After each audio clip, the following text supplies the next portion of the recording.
Assalamualaikum warahmatullahi wabarakatuh. Perkenalkan, nama saya Viva Wisasari dengan NIM 2147760 SV19175. Pada kesempatan kali ini saya akan mempresentasikan mengenai hasil dari praktikum pemrograman geospasial perangkat bergerak lanjut masyarakat, yakni integrasi Ionic Framework dengan ArcGIS Maps SDK for JavaScript. Tujuan dari praktikum ini yang pertama yaitu memahami teknologi dan pendekatan untuk mengintegrasikan Ionic Framework dan ArcGIS Maps SDK for JavaScript untuk membangun hybrid apps berbasis geospasial. Kedua, yaitu memahami prosedur dan tahapan dalam mengintegrasikan Ionic Framework dan ArcGIS Maps SDK for JavaScript dengan memanfaatkan Node.js. Dan yang terakhir, ini menerapkan prosedur dan tahapan dalam mengintegrasikan Ionic Framework dan ArcGIS Maps SDK for JavaScript dengan memanfaatkan Node.js untuk membangun hybrid app sederhana berbasis geospasial.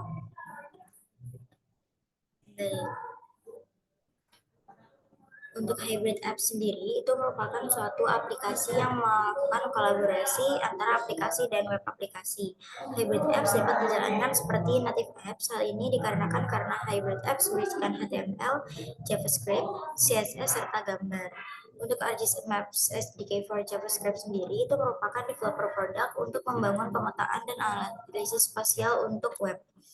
Selanjutnya, integrasi Ionic Framework dan ArcGIS Maps SDK for JavaScript menggunakan Node.js dilakukan untuk membuat aplikasi pemetaan yang terintegrasi dengan ArcGIS. Modul Node.js yang berperan dalam pengembangan aplikasi berbasis spasial ini adalah modul ArcGIS API for JavaScript. Untuk penerapan Ionic Framework, ArcGIS Maps SDK for JavaScript dan Node.js pada acara ini, yakni melalui pembuatan aplikasi yang dapat menampilkan koordinat lokasi yang ditambahkan secara manual melalui Visual Studio Code dan menampilkan koordinat yang dilakukan untuk menampilkan lokasi secara real time atau melakukan geolokasi seperti itu. Oke. Sini saya pertama-tama akan mendemokan hasil dari praktikumnya seperti ini. Oke, ini yang pertama kita itu menambahkan koordinat secara manual. Jadi di sini kita menambahkannya di bagian homepage.ts dan kita memasukkan di bagian public assign di ng on init. Di sini kita masukkan longitude dan latitude-nya. Nah, ini akan tertampil di sini seperti ini. Selanjutnya itu kita coba matikan dulu bagian koordinat yang kita tambahkan secara manual untuk melakukan geolokasi.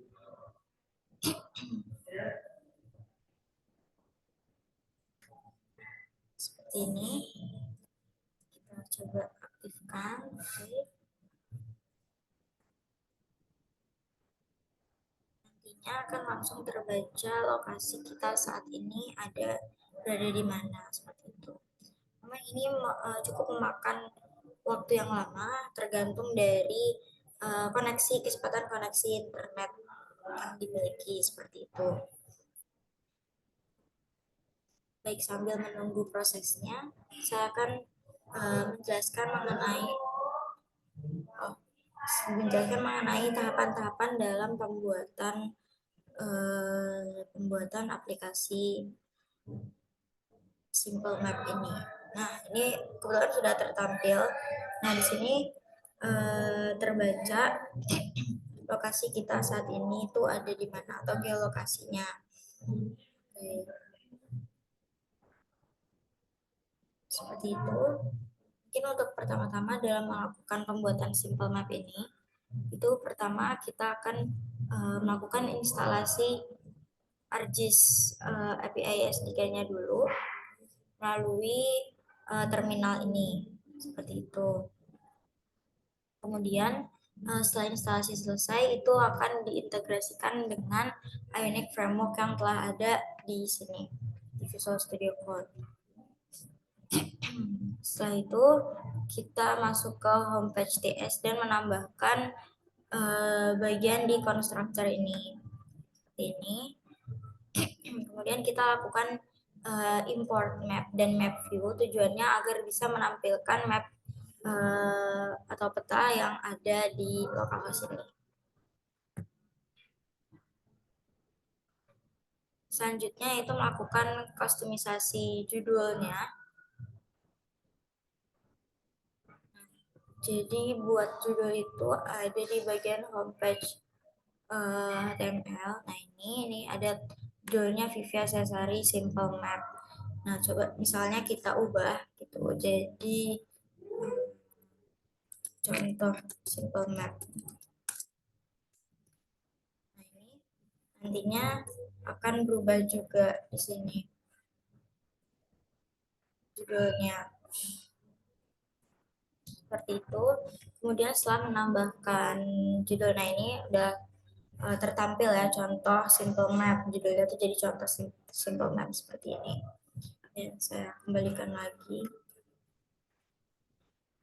Oke, selanjutnya setelah menambahkan judul pada homepage HTML, selanjutnya yaitu kita melakukan kustomisasi dimensi dari tampilan maps-nya seperti ini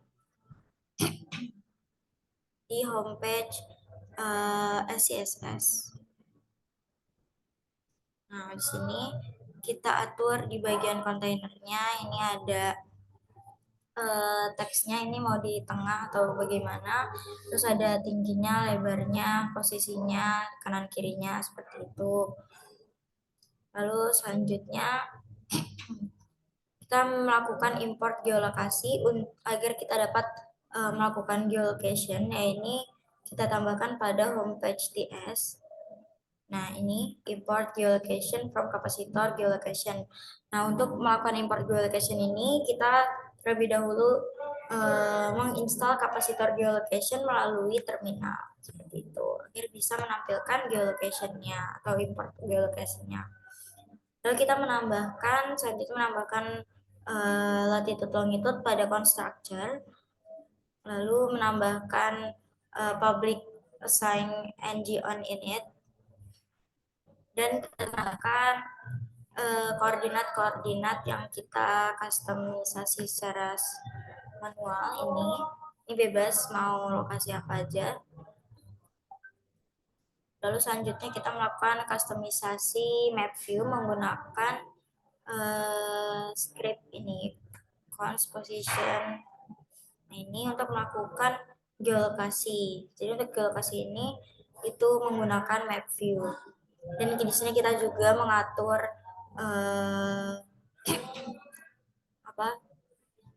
mengatur mapnya dan zoomnya. Di sini kita memakai zoom 10, ini bisa diganti-ganti aja. Semakin besar zoomnya, semakin besar angka yang kita masukkan di bagian zoom ini, itu akan semakin besar zoomnya. Nah, misalnya kita masukin 15. Sini nanti akan berubah juga tampilannya, akan lebih besar.